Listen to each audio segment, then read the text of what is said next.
మీనన్ దగ్గరికి ఒక రౌడీ పరిగెత్తుకుంటూ వచ్చి బాయ్ బాయ్ యువరాజ్ ఆ ఆడిటోరియంలోకి వెళ్తున్నాడంట అనగానే మీనన్ షాక్ అవుతాడు. మరోవైపు మాస్క్ పెట్టుకొని యువరాజ్ ఆడిటోరియంలోకి ఎంటర్ అవుతాడు.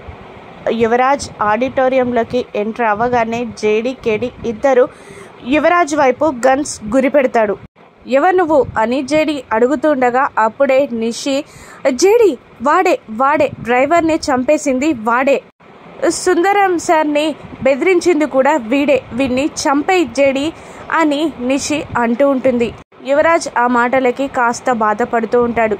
జేడి చంపేయమంటావా అని యువరాజ్ని అడుగుతుండగా వైజయంతి వాడు ఇక్కడికి అందరినీ చంపడానికే వచ్చాడు, వాడిని చంపే కాల్చేయి అని వైజయంతి కూడా అంటూ ఉంటుంది. మర్యాదగా బాంబులు ఎక్కడెక్కడున్నాయో చెప్పు, ఎలా డిస్లొకేట్ చేయాలో కూడా చెప్పు అని జేడి యువరాజ్ని బెదిరిస్తుండగా నిషి ఇంకా వాడితో మాటలేంటి జేడి, చేతిలో గన్నుంది, వాడు ఎదురుగా ఉన్నాడు, చంపేయ్ అని రెచ్చగొడుతూ ఉంటుంది.